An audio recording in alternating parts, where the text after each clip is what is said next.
2,000 years ago, two of the most profound minds in human history lived on opposite sides of the world. One commanded the greatest military force ever assembled. He governed from the back of a war horse, in the cold mud of the Danube frontier, surrounded by death and the screaming logistics of empire. He was the most powerful man alive, and he spent his nights writing in private about how small power really is. The other walked away from power entirely. He was born a prince, given every comfort, every luxury, every protection that a royal family could provide. And one morning, he looked at a sick man, an old man, and a corpse, and he walked out of the palace and never went back. Marcus Aurelius, Emperor of Rome. Siddhartha Gautama, the Buddha, separated by geography, by culture, by 6 centuries of time.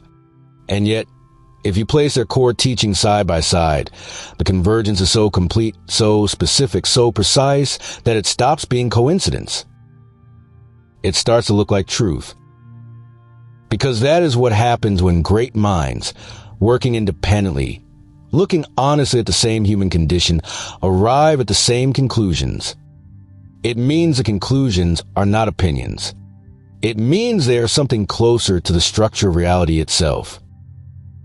In this video, we're going to spend a full hour with both of these men. We're going to go deep into where they agree, where they differ, and most importantly, how combining their wisdom creates a mindset so complete, so pressure-tested, so psychologically precise that modern neuroscience is still catching up to it.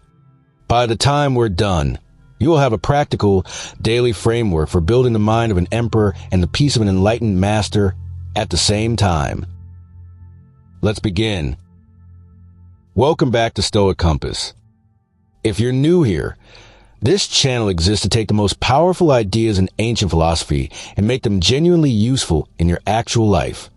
Not as historical curiosity, not as intellectual entertainment, but as a living practice, a daily discipline that changes how you think, how you respond to difficulty, and how much of your finite life you actually inhabit rather than merely pass through.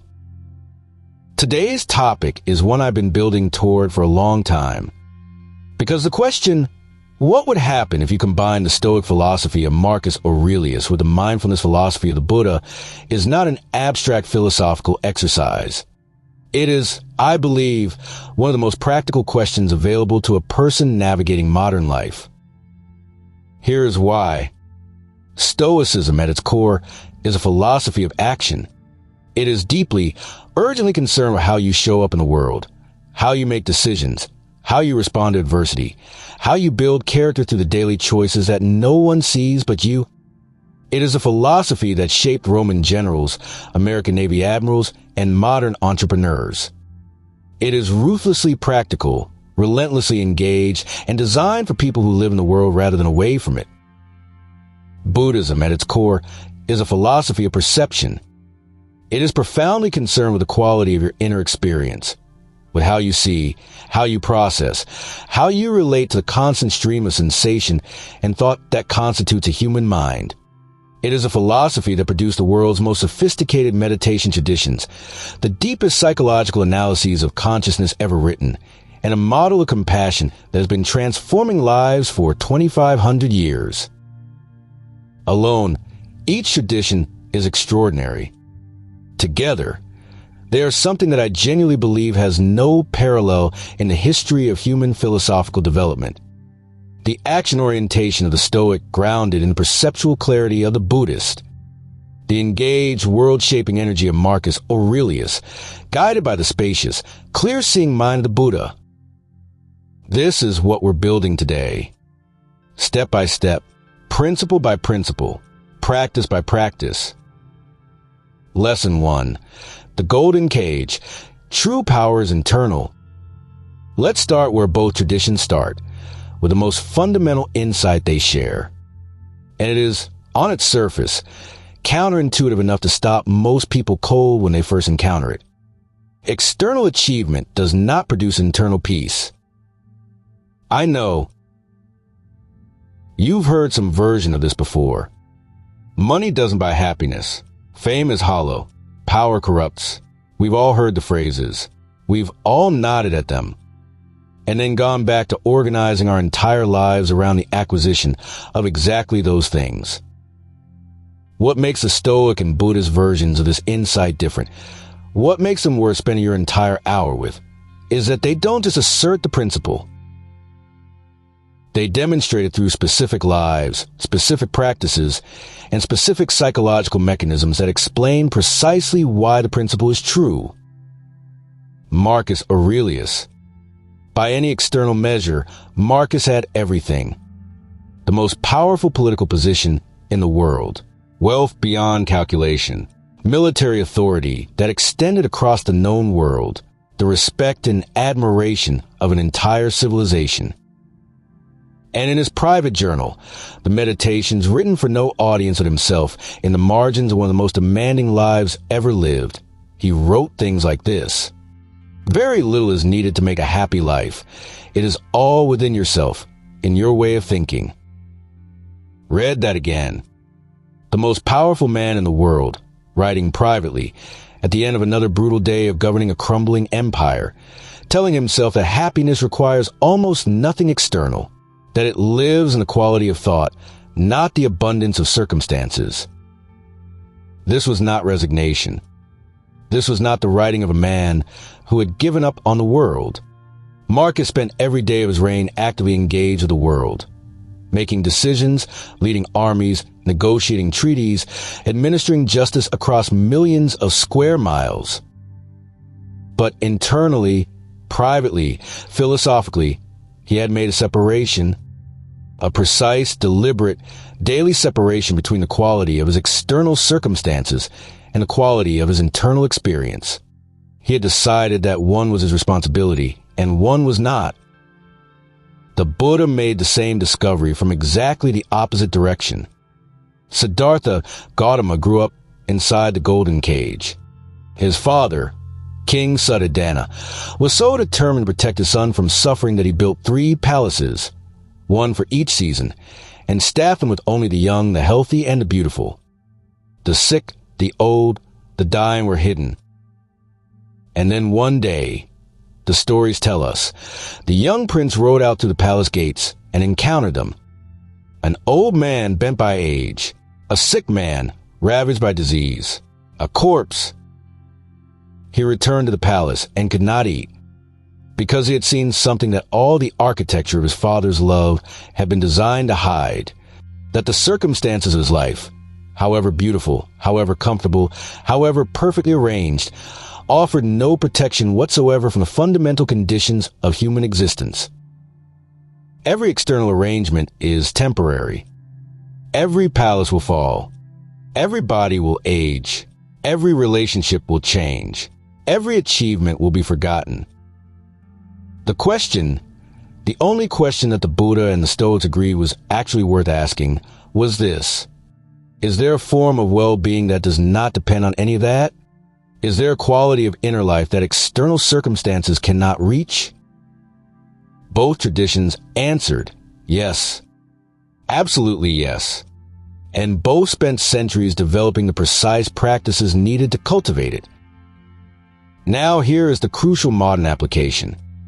Because we live in a culture that has taken the golden cage concept and scaled it to unprecedented extremes. We have Instagram feeds that show us 10,000 versions of a life that is supposed to make us feel complete. We have LinkedIn profiles that measure our worth in titles and credentials. We have algorithms specifically designed by some of the most brilliant engineers in the world to make us feel that the next achievement, the next purchase, the next social validation is the one that will finally close the gap between where we are and where we want to be. The gap never closes. This is not cynicism. This is psychology.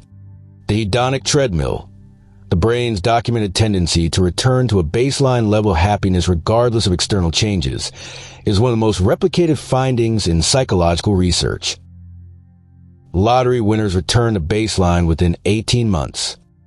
So, do people who become paraplegic? The baseline, the internal set point, is far more stable and far more predictive of your well-being than almost any external circumstance. The Stoics and the Buddhists knew this, and they both concluded the same thing. If the baseline is what matters, then the only worthwhile project is shifting the baseline, not by getting more things, but by transforming the quality of the mind that experiences everything. Lesson 2. The mechanics of freedom. Control what you can, release what you cannot. Let's get into the specific philosophical machinery now. Because both traditions are extraordinarily precise about how the mind works, and understanding that precision is what separates philosophical understanding from actual transformation. The Stoic framework begins with what Epictetus, Marcus Aurelius' most important philosophical teacher, a man who had been literally enslaved, called the dichotomy of control. The opening line of his handbook, the Enchiridion, states it directly. Some things are in our control and others not. In our control, our opinions, our desires, our aversions, our actions. Not in our control, our bodies, our reputations, our positions, the actions of others, the outcomes of our efforts. In short, everything external. This seems at first like it might make you passive, like it might be a philosophy of giving up. It is precisely the opposite. Because what Epictetus and Marcus Aurelius were doing was performing a radical triage. They were identifying the one domain of life where effort is never wasted, where you can achieve 100% of what you aim for every single time, and directing all energy there. You can always control the quality of your attention. Pause. You can always control the integrity of your choices. You can always control whether you bring your full effort to the task in front of you.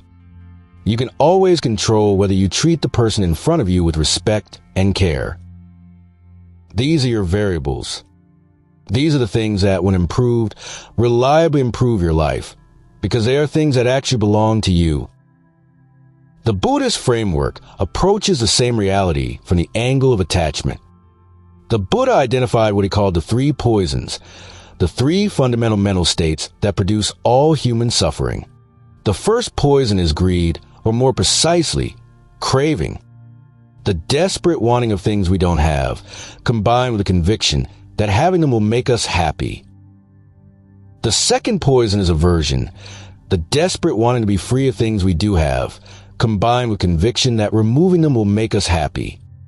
The third poison is delusion, the fundamental misperception of reality that keeps both craving and aversion running in an endless loop. Now look at what these 2 frameworks are saying placed side by side. The Stoic says, your suffering comes from directing your energy at things outside your control.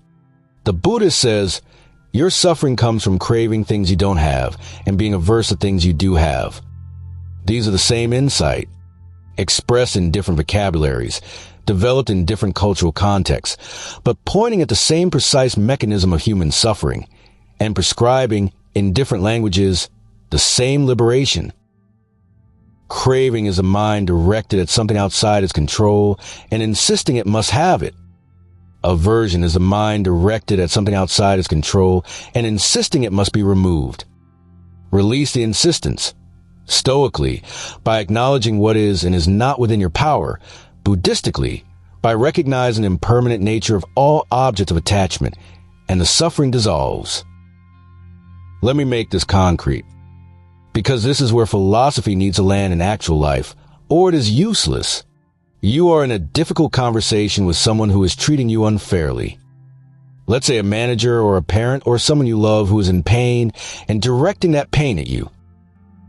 The untrained mind, the mind operating from the golden cage assumption, goes immediately to the external. How do I make this person stop? How do I change what's happening? How do I control this outcome? And when it can't, which is often because other people's behavior is definitively outside your control, it suffers. The Stoic Buddhist mind does something different. The Stoic component asks, what is within my control here? My response, my tone, the clarity of what I say, whether I allow this person's words to penetrate past my judgment into my sense of self. The Buddhist component asks, what is the quality of my attention right now? Am I fully present, seeing this person clearly, including their pain, or am I running a story about this situation that is making it worse? Can I receive this without being destroyed by it? The combined answer produces something remarkable. A person who is fully present, fully clear, acting with complete integrity, and not internally shattered by what someone else is doing. This is not weakness. This is the most sophisticated form of strength available to a human being. Lesson 3. Amor Fati meets Anika. Love your fate. Embrace impermanence. Now I want to explore the intersection that I find most intellectually extraordinary, the place where the Stoic concept of Amor Fati meets the Buddhist teaching of Anika, because this is where both traditions move beyond coping with reality into something genuinely transcendent. Anika, impermanence, is one of the 3 marks of existence in Buddhist philosophy. Everything changes. Everything, not as a philosophical abstraction, but as a lived moment-by-moment, cellular reality. The body you have today is not the body you had 10 years ago. Virtually every cell has been replaced. The relationship you are in today is not the same relationship it was 5 years ago. The people in it have changed. The dynamics have evolved. The meaning has shifted. Even this moment, the precise configuration of light and sound and sensation and thought that constitutes your experience right now will never happen again. It is already passing as you receive it. The Buddhist response to Anika is not to mourn it. It is to see it clearly and stop fighting it, because the suffering that impermanence produces is not caused by impermanence itself. It is caused by our insistence that impermanent things be permanent. When you fall in love, you don't fall in love with the relationship as it will be. You fall in love with the relationship as it is, today, now, in this extraordinary specific version of it. And when you cling to that specific version, when you demand that it stay exactly as is forever, you are demanding that the river stop flowing. And the river will not stop. What changes when you accept Anika fully, when you genuinely receive the impermanence of things rather than resisting it, is extraordinary. You begin to love what you have with a specific, sharp, urgent quality that permanence-seeking love never achieves, because you know at a deep level that this is precious and unrepeatable. Now layer Amor Fati on top of this. Marcus Aurelius, drawing from the Stoic tradition, but bringing his own lived experience to it. Move beyond acceptance of impermanence into something more active. He called it the love of fate. Not grudging acceptance of what has happened. Not stoic endurance of what cannot be changed, but genuine, active, enthusiastic love of the totality of your circumstances, including the difficult ones, including the losses, including the things that were not what you planned. He wrote in his journal, "Perfection of character is this: to live each day as if it were your last, without frenzy, without apathy, without pretense." And elsewhere, more simply, confine yourself to the present. Both of these instructions, live each day fully present, love the totality of what is, converge into a single practice. The practice of meeting reality exactly as it is, without editing it, without demanding it be different, and bringing your full self to it anyway. The modern application of this fusion is urgent. We live in a culture of unprecedented disruption. The nature of work is changing faster than any previous generation has experienced.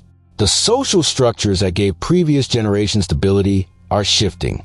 The technologies that defined the world 5 years ago are obsolete. The person who cannot tolerate impermanence, who needs external certainty in order to feel internal stability, is going to be in continuous suffering. Because certainty is exactly what this era does not offer. But the person who has genuinely absorbed both Anika and Amor Fati, who has trained their mind to receive change with curiosity rather than terror, and to find in disruption the same material they would find in stability, that person is liberated. Not because they are indifferent to outcomes, but because their well-being no longer depends on outcomes being stable. Disruption for that person is not a threat. It is an invitation. A continuous invitation to bring their full presence and judgment to whatever is actually here, rather than pining for what was there before. Lesson 4. The The view from above in the present moment. The cosmic and the present, two lenses, one practice. Here is a practice that Marcus Aurelius recommended explicitly in the Meditations. He called it the view from above. The exercise is this. When you're caught in a difficult situation, when something feels urgent and enormous and overwhelming, mentally zoom out. Imagine rising above your immediate circumstance, above your city, above your country, above the earth itself, and look down at the vast, connected, ancient, impermanent sweep of human history, within which your current problem occupies an almost invisibly small point. He wrote, "Perfection of character is this, to live each day as if it were your last, and to contemplate the vastness of time and the rapid change of every part of everything." The view from above is not designed to make your problems feel meaningless. It is designed to restore proportion, to interrupt the tunnel vision that difficulty creates, where the problem in front of you fills the entire screen of your awareness, and nothing else can be seen. The Buddhist parallel to this is a contemplation of what Thich Nhat Hanh called interbeing, the recognition that nothing exists in isolation, that you are, right now, in this moment, made of sunlight, of rain, of the work of countless human beings you will never meet, of the evolutionary history of 4 billion years of life on this planet.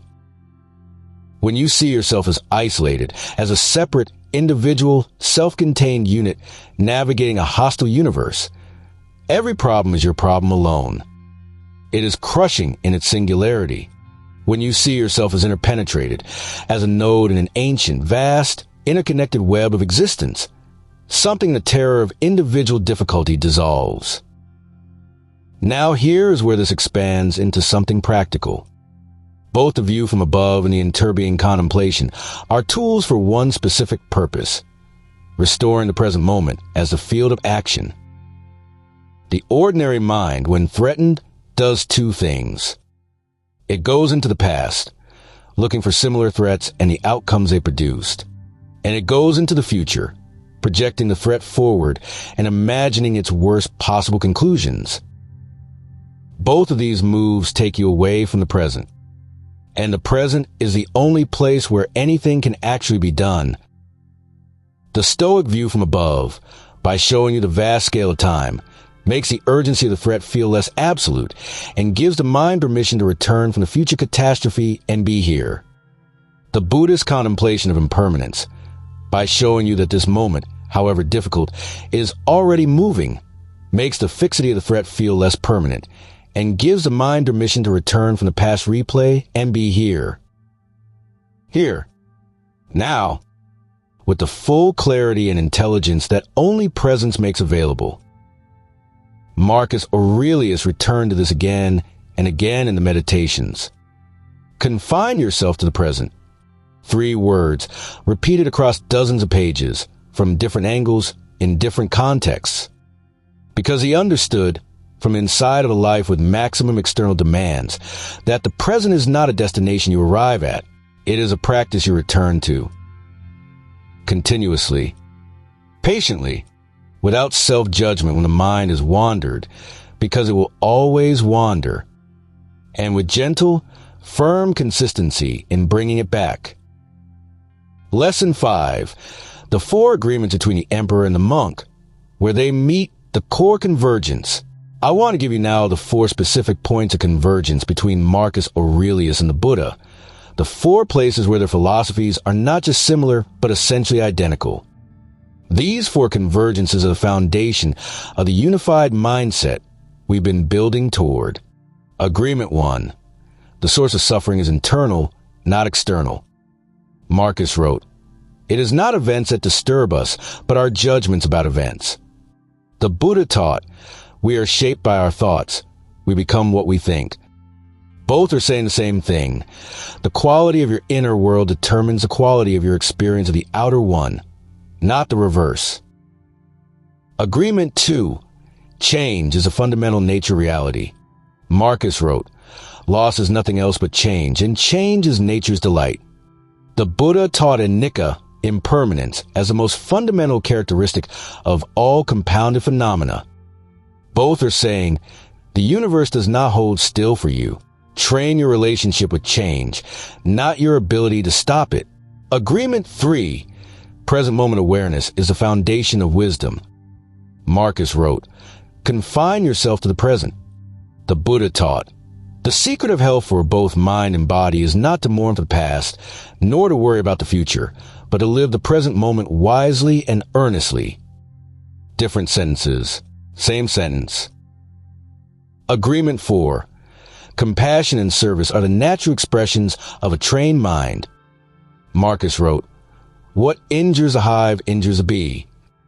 He believed, as all Stoics did, that humans are social animals whose highest purpose is the service of their community. The Buddha taught compassion, metta, loving kindness, as one of the four Brahmaviharas, the four divine abodes of the enlightened mind. Both traditions arrive at the same conclusion. The person who has genuinely done the inner work, who has trained their mind, aligned their desires with what is real, and released a desperate grip on external outcomes, does not become selfish. They become more generous, more compassionate, more genuinely useful to the people around them, because they are no longer so absorbed in the management of their own anxiety that they can't see anyone else. Lesson 6. The daily practice. The emperor and monk routine. Train the mind daily. Philosophy without practice is entertainment. So let me give you the exact daily routine, the emperor and monk framework, that fuses both traditions into something you can actually do. Begin the morning like the Buddha. Before your phone, before the news, before the demands of the world flood your awareness. 5 to 10 minutes of silence. Sit, follow the breath. When the mind wanders to the day ahead, to the problem from last night, to anything, gently return to the breath.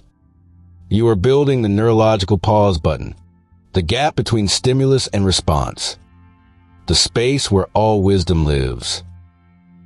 Move through your day like the Stoic. When difficulty arrives, and it will apply the 2-second filter before responding. What is within my control here? What is my available action? Respond from there, not from the reactive, untrained place, but from the clear, present, sovereign place. End the day like the emperor, as Marcus Aurelius did in his war tent by lamplight. Take 5 minutes to review the day. 3 questions. Where did I let my emotions overrun my judgment? What did I attach to that was outside my control? What would the wiser version of me do differently tomorrow? Not as self-punishment, as calibration, the daily recalibration of a mind that is trying imperfectly to become more free. Let me guide you through 1 minute of the combined practice right now. Sit comfortably, close your eyes or soften your gaze. Take 1 slow breath, in through the nose, out through the mouth. Ask yourself, what is weighing on me right now? Name it. Now apply the Stoic filter. Is this within my control? Fully? Partially? Not at all? Now apply the Buddhist release. Can I hold this more lightly? Not abandon it, not deny it. Just open my hands around it a little. Take 1 more breath and return. The emperor and the monk never met, but they were, in the deepest sense, working on the same project. The project of human life, lived fully, engaged completely, grounded in something that external circumstances cannot reach. That project is available to you, not as an aspiration, as a practice, starting today. 5 minutes in the morning, 10 seconds in the middle of a crisis, 5 minutes at the end of the day. Tell me in the comments, which approach do you feel you need more right now? The resilient action of Marcus Aurelius or the present moment piece of the Buddha? I read every comment. I'll see you in the next one.